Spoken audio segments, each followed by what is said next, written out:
नमस्कार, सत श्री अकाल, जय हिंद। मैं आशीष कृष्णा ट्रेनिंग सेंटर से आज सुपर टेट की पहली क्लास में आपका स्वागत करता हूं। और ये पहली क्लास होने वाली है हमारी हिंदी की। और हिंदी में सबसे पहला जो चैप्टर हमको पढ़ना है, पहला जो अध्याय हमको पढ़ना है वो है वर्णमाला। तो सबसे पहले हम बात करते हैं वर्णमाला क्या होता है। ये अलग वर्ड है और ये अलग है, राइट। तो वर्ण क्या होता है? तो वर्णमाला का मतलब हो गया है वर्णों का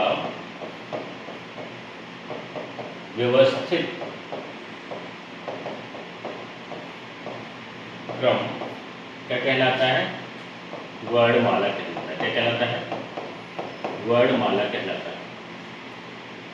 अब सबसे अहम क्वेश्चन जो 1 नंबर का यहीं से अक्सर बन जाता है कि हिंदी की कितनी वर्णमाला है या इंग्लिश की कितनी वर्णमाला है।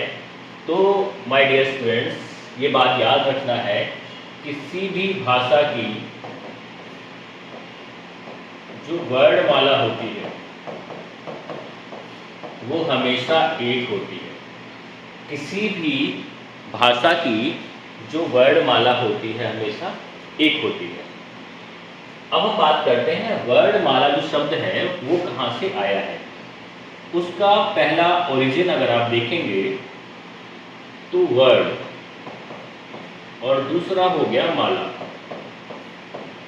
माला तो आप लोग जानते हैं, माला जो जिसपे बहुत सारे मोती होते हैं, एक धागे से जुड़े होते हैं और उनको व्यवस्थित किया जाता है, वो हो गई माला।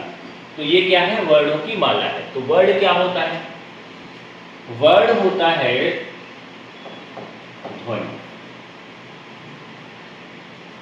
अब ध्वनि को जब हम लिपिबद्ध कर देते हैं, लिपि मतलब ध्वनि को जब हम लिपिबद्ध कर देते हैं तो उसका जो सिंबल बन जाता है, उसका जो प्रतीक बन जाता है वो बन जाता है वर्ण।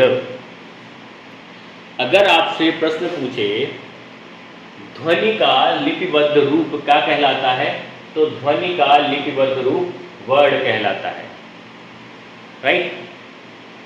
और जो मौखिक रूप है किसी वर्ण का वो क्या है?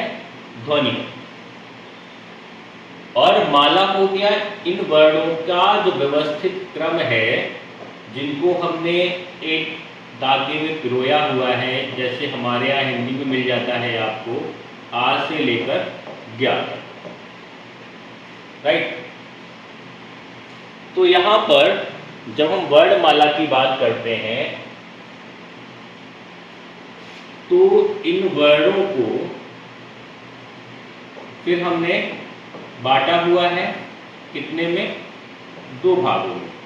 ये 2 भाग कौन कौन से हैं? एक है स्वर और एक है व्यंजन। तो पहले हम बात करेंगे स्वरों की।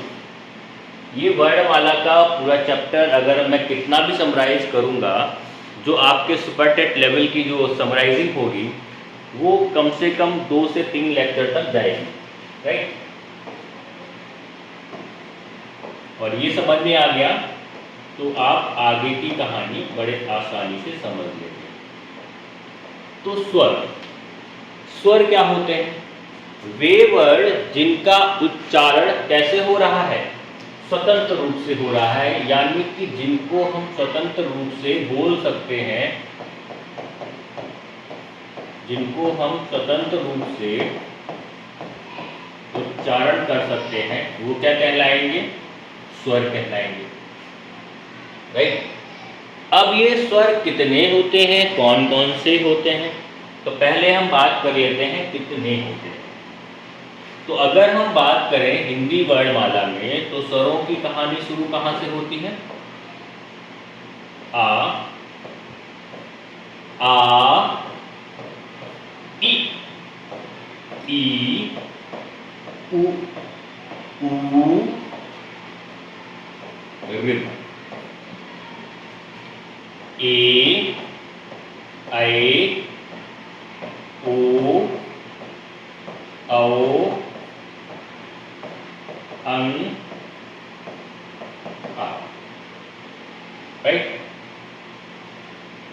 अब इन स्वरों की संख्या टोटल कितनी हो गई? अगर आपसे पूछेगा स्वरों की कुल संख्या,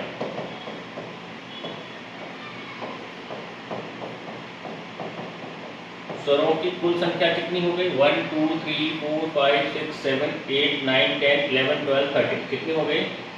13। अगर आपसे पूछेगा हिंदी में स्वरों की संख्या, ये नहीं दिया, स्वरों की संख्या तो कितनी हो जाएगी? 11। अब इस 11 का मर्म और 13 का मर्म भी समझ लेते हैं। 11 में से अगर इन दोनों को निकाल दिया, 13 में से अगर इन दोनों को निकाल दिया जाए तो बचते हैं 11। इन दोनों को निकालने की वजह क्या है? एक हो गया अंग, एक हो गया आ। अब इनका जो सामूहिक रूप से नाम है उसका नाम है अयोगवाह। क्या नाम है? अयोगवाह। तो अयोगवाह क्या होगा? जो स्वर और व्यंजन दोनों के योग से बनता है वो हो गया अयोगवाह।